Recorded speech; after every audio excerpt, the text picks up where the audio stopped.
इस वीडियो में हम डिस्कस करेंगे स्ट्रक्चर ऑफ अमीनो एसिड। तो अमीनो एसिड क्या है? अमीनो एसिड वो मॉलिक्यूल्स होते हैं जो कि क्या बनाते हैं, जो कि बनाते हैं मुख्तलिफ तरह के प्रोटीन्स। तो प्रोटीन्स क्या है? प्रोटीन्स होते हैं बिल्डिंग ब्लॉक ऑफ लाइफ।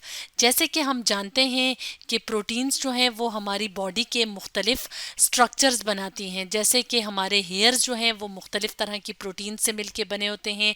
इसके अलावा हमारे मसल्स, इसके अलावा हमारे नेल्स, इसके अलावा हमारी बॉडी के अंदर जो बोन्स हैं उसमें भी मुख्तलिफ प्रोटीन्स होती हैं।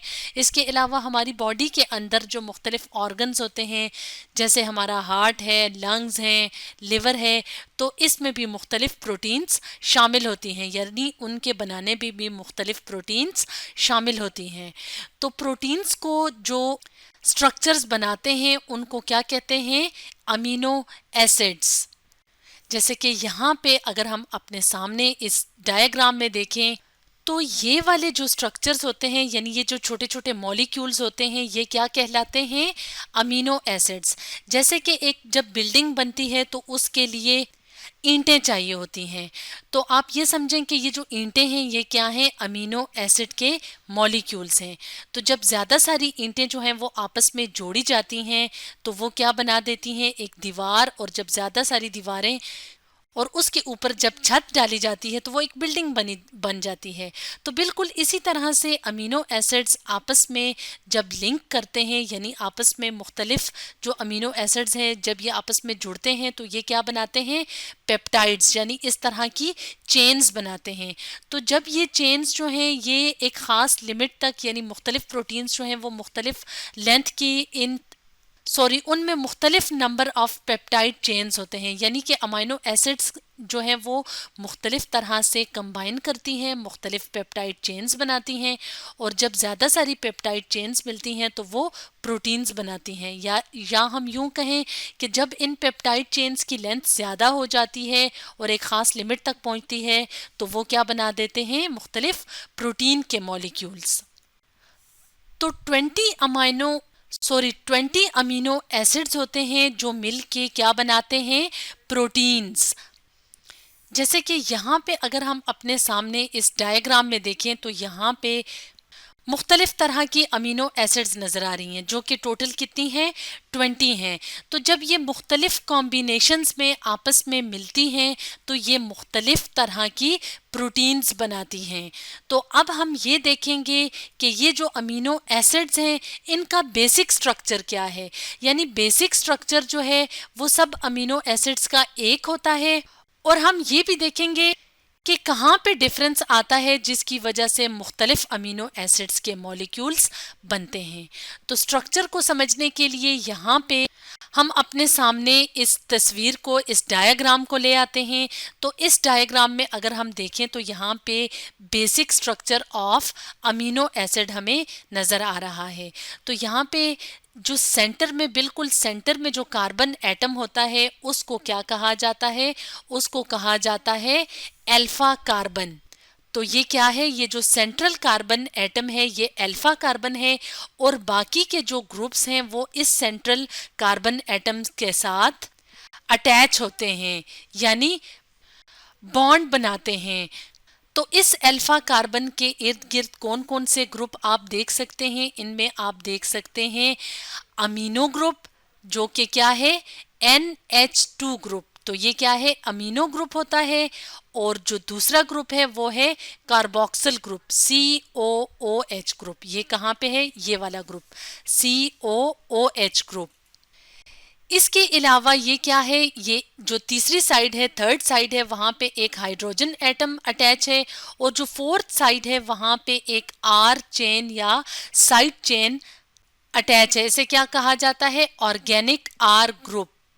तो ऑर्गेनिक कंपाउंड्स कौन से कंपाउंड्स होते हैं? जिनमें के मेन जो एटम होता है वो कार्बन होता है और उस कार्बन के साथ बाकी के एलिमेंट्स अटैच होते हैं और मुख्तलिफ ग्रुप्स बनाते हैं।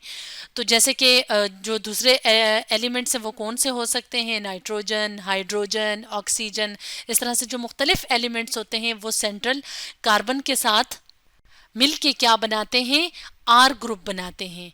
तो जैसे कि हमने यहाँ पे देखा था कि हमने ये कहा था कि अमीनो एसिड्स जो हैं वो मुख्तलिफ तरह के होते हैं। तो हम दोबारा से अगर इस स्ट्रक्चर पे आएँ तो बाकी जो बेसिक स्ट्रक्चर है वो तो सब अमीनो एसिड्स का एक ही होता है, लेकिन ये जो साइड चेन है जिसे आर चेन कहा जाता है, तो ये क्या होती है, ये मुख्तलिफ होती है। यानी मुख्तलिफ अमीनो एसिड्स में ये जो साइड चेन होती है या आर ग्रुप होता है ये डिफरेंट होता है, जिसकी वजह से अमीनो एसिड्स हमें डिफरेंट टाइप्स के नज़र आते हैं। तो ये तो था basic structure of amino acid. अब हम ये देखेंगे कि किस तरह से अमीनो एसिड्स जो हैं वो आपस में जुड़ते हैं, यानी आपस में जो है वो बॉन्ड बनाते हैं और क्या बना देते हैं, पेप्टाइड्स। और जो पेप्टाइड्स हैं या ये जो चेन्स हैं ये मिलके क्या बनाती हैं, प्रोटीन्स। तो इस लिंकेज को हम क्या कहते हैं, पेप्टाइड लिंकेज कहते हैं। तो पेप्टाइड लिंकेज या पेप्टाइड बॉन्ड को समझने के लिए यहाँ पे हम अपने सामने इस डायग्राम की मदद लेंगे। तो यहाँ पे हमें क्या नज़र आ रहा है, एक अमाइनो एसिड, यानी ये एक अमाइनो एसिड है और ये दूसरा ये एक अमीनो एसिड है और ये दूसरा अमीनो एसिड है।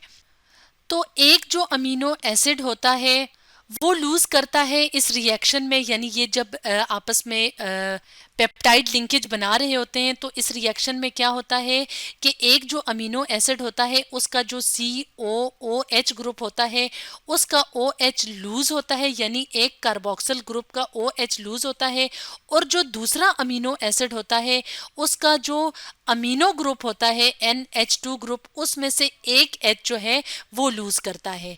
तो इसके नतीजे में जो स्ट्रक्चर बनता है वो ये वाला स्ट्रक्चर बनता है। इसको हम देख लेते हैं कि ये OH और ये H मिलके क्या बना देते हैं, वाटर मॉलिक्यूल।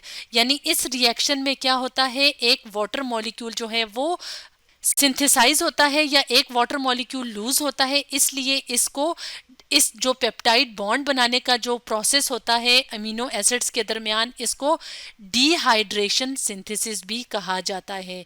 डिहाइड्रेशन यानी लॉस ऑफ वाटर। और उसके बाद ये जो यहाँ पे स्ट्रक्चर बनता है वो किस तरह का होता है कि ये जो CO है एक अमीनो एसिड का, तो ये जो CO है इसमें से ये जो C है तो ये, और ये जो N ग्रुप है दूसरे अमीनो एसिड का, ये जो N एटम है, ये वाला N, तो अब ये N और ये C मिलके क्या बना देते हैं, एक लिंकेज बना देते हैं। और ये लिंकेज या ये बॉन्ड कौन सा होता है, पेप्टाइड बॉन्ड। और इस बॉन्ड को हम क्या कहते हैं, कोवलेंट बॉन्ड। कोवलेंट बॉन्ड कौन सा बॉन्ड होता है, जो कि दो या दो से ज्यादा एटम्स के दरमियान जब इलेक्ट्रॉन्स की शेयरिंग होती है तो उस बॉन्ड को कहा जाता है कोवलेंट बॉन्ड। तो ये जो कोवलेंट बॉन्ड है जो अमीनो एसिड्स के दरमियान बना है इसको पेप्टाइड बॉन्ड या पेप्टाइड लिंकेज कहा जाता है। अब ये जो स्ट्रक्चर बन गया है दो अमीनो एसिड्स के दरमियान, इसको क्या कहा जाता है, डाईपेप्टाइड, यानी दो पेप्टाइड के ग्रुप्स अब इसमें इस स्ट्रक्चर में हमें नजर आ रहे हैं। इसी तरह से अब पॉलीपेप्टाइड कैसे बनेगा, पोली का मतलब होता है मैनी, यानी जब ज्यादा सारे अमीनो एसिड्स आपस में इसी तरह से मिलेंगे, जैसे यहाँ पे एक और अमीनो एसिड 3 डाल दें, अमीनो एसिड 4, 5, 6, इसी तरह हंड्रेड्स ऑफ अमीनो एसिड्स डाल दें तो कौन सी चेन बन जाएगी, पॉलीपेप्टाइड चेन। और जो जब ज़्यादा सारी पॉलीपेप्टाइड चेन्स मिलेंगी तो वो क्या बनाएंगी, प्रोटीन का मॉलिक्यूल। जैसे यहाँ पे अगर आप देखें तो यहाँ पे क्या है, ये अमीनो एसिड्स हैं, ये मिलके क्या बना रहे हैं, पेप्टाइड्स, यानी डाईपेप्टाइड्स, पॉलीपेप्टाइड्स, और ये मिलके क्या बना रही हैं, प्रोटीन्स। तो इस तरह से जो अमीनो एसिड्स हैं जो बिल्डिंग ब्लॉक ऑफ प्रोटीन्स होते हैं उनका बेसिक स्ट्रक्चर जो है वो इस तरह का होता है। तो स्टूडेंट्स आज हमने डिस्कस किया स्ट्रक्चर ऑफ अमीनो एसिड के बारे में।